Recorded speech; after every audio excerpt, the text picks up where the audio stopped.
Yang pertama, apakah syirik asghar itu menyebabkan pelakunya keluar dari Islam ya, atau iman? Jawabannya ya tidak. Itulah yang membedakan dengan syirik akbar gitu.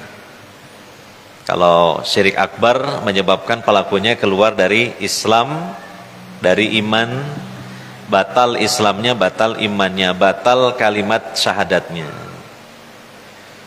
Kalau syirik asghar ya tidak. Tapi dia masuk kategori dosa-dosa besar. Dosa-dosa besar.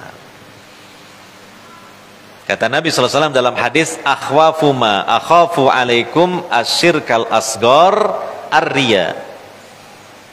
Sesuatu yang paling aku takutkan menimpa kalian itu syirik asghar, syirik kecil, yaitu riya. Nah, itu. Riya itu seseorang memamerkan ibadahnya supaya dipuji atau disanjung atau dikagumi oleh manusia. Nah, makanya kita belajar untuk menjauhi riya ini. Ya. Oleh karenanya di antara tips supaya kita ini terhindar dari riya, sebisa mungkin amal soleh itu disembunyikan. Jangan sampai ada orang lain tahu. Iya. Kecuali kalau ibadah amal soleh yang memang tuntunannya harus ditampakkan, maka tidak bisa tidak, memang harus ditampakkan. Misalnya sholat berjamaah, masa sholat jamaah ya, namanya jamaah kan ya pasti melibatkan orang lain, minimal 2 orang. Ada imam, ada 1 makmum kayak gitu. Adzan jangan bisik-bisik ya, itu nggak sesuai dengan tujuan adzan. Dan saya adzannya nggak pakai speaker, itu pun juga suaranya saya pelankan. Nah ini yang syariatnya kan harus dengan suara yang keras, yang lantang, karena adzan itu maknanya an-nida, panggilan, seruan. Nah, maka sebisa mungkin kalau memang tidak ada tuntunan amalan itu diterang-terangkan, alangkah baiknya kalau kita bisa menyembunyikannya. Ya. Sampai dalam hadis riwayat Imam Muslim, 7 golongan yang di mahsyar dapat naungan Allah, di antaranya seseorang yang bersedekah, tangan kanannya bersedekah, tangan kirinya tidak tahu. Artinya sedekah secara rahasia.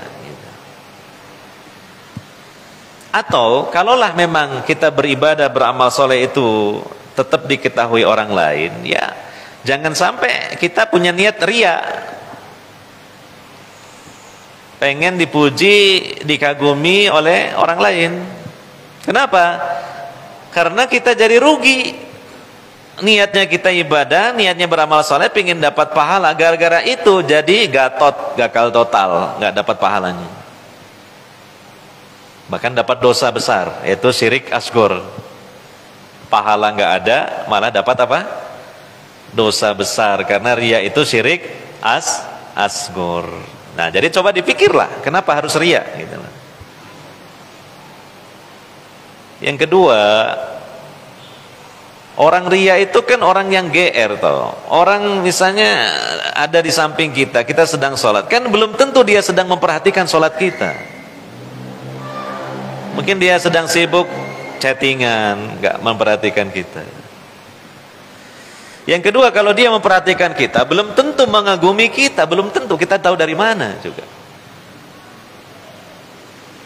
Iya kan? Nah itu. Yang ketiga, apa sih arti dikagumi orang? Apa sih arti dipuji orang? Apa sih? Gitu. Enaknya apa? Sebesar apa sih? Bandingkan dengan pahala itu. Kita dapat pujian orang, sanjungan orang, tapi kehilangan pahala. Sangat bodoh sekali kita kalau begitu. Mengganti sesuatu yang agung dengan sesuatu yang remeh. Atastabdiluna billadhi huwa adna billadhi huwa khair. Gitu. Jadi ya sekarang ini sudah bukan zamannya lagi lah ibadah kok riya ini. Ya kan, dapat apa kita? Pujian orang ya, hanya sebentar saja. Habis gitu orangnya juga udah lupa. Gitu. Iya. Makanya ditanamkan dalam hati kita itu jangan suka dipuji. Jangan suka apa? Dipuji. Insya Allah itu melatih diri kita untuk tidak ria. Karena harapannya ria itu kan pujian. Sementara kita nggak suka dipuji. Gitu. Efeknya bagi orang yang alim dan soleh lebih baik dicela daripada dipuji. Ya. Kalau dipuji menjadi sebab nanti ujub atau sombong. Kalau dicela, pertama dosa kita dihapus oleh Allah. Karena dicela itu kan gak enak hati kita. Ini menghapus dosa. Yang kedua, menjadikan kita tidak sombong. Karena apa? Loh, ternyata masih ada orang yang mencela saya. Ya. Lihat, orang-orang yang disebutkan dalam Al-Quran, yang mereka itu dimurkai oleh Allah, itu orang-orang yang kenyang dengan pujian. Fir'aun, Qarun, Haman, orang-orang yang kenyang pujian. Dan orang-orang yang mulia yang disebutkan dalam Al-Quran, orang-orang yang kenyang cacian. Para rasul dicaci, para nabi dicaci. Termasuk nabi kita, Nabi SAW disebut tukang penyihir, tukang penyair, disebut majnun. Apa majnun itu? Gendeng loh. Itu sudah celaan yang luar biasa. Itu loh. Jadi ya, dilatihlah. Makanya ya sudah tidak musimnya lagi kalau kita ibadah kok riya. Sudahlah kita ini sedikit pahala, disedikitkan lagi dengan riya, kan gitu lah. Ya. Kemudian yang kedua apa? Pertanyaan tadi, syirik. Oh, nggak sengaja, nggak sengaja, nggak sengaja apa nggak tahu? Tadi katanya nggak tahu. Oh, kok berubah pertanyaannya? Ya, namanya orang tidak tahu kan dalam Islam dimaafkan orang tidak tahu. Ya. Namanya tidak tahu. Tetapi jangan sampai ketidaktahuan ini terus dipelihara kan, dikarenakan dia malas belajar gitu. Nah, oleh karenanya jangan sampai kita ini dalam beragama Islam memelihara banyak-banyak ketidaktahuan. Kenapa? Karena dia nggak mau tahu. Karena dia tidak ingin menambah pengetahuan. Iya kan? Yang kedua, kita ini banyak nggak tahunya urusan agama. Itu di akhirat ada pertanggungjawaban di hadapan Allah. Kenapa kamu kok banyak nggak tahu urusan agama? Kalau urusan dunia pinter, kalau urusan agama gak pinter. Padahal ya majelis ilmu ya banyak di mana-mana. Di dunia nyata, di medsos banyak majelis ilmu. Loh, kenapa kok kamu sampai banyak gak tahu itu? Jangan-jangan gak mau tahu. Nah, itu. Jadi ya itu juga ada pertanggungjawabannya di hadapan Allah Subhanahu wa taala.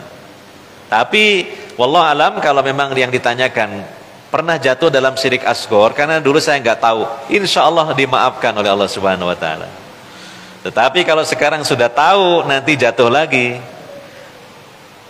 ya, orang sudah tahu kok, ya berarti dia jatuh dalam perbuatan dosa, ya harus bertaubat kepada Allah Subhanahu Wa Taala, ya kan? Dan orang yang bertaubat itu seperti orang yang tidak punya dosa, karena diampuni oleh Allah. Nah, itulah rahmat Allah, kebaikan Allah, ada taubat, tamparan keras bagi setan itu.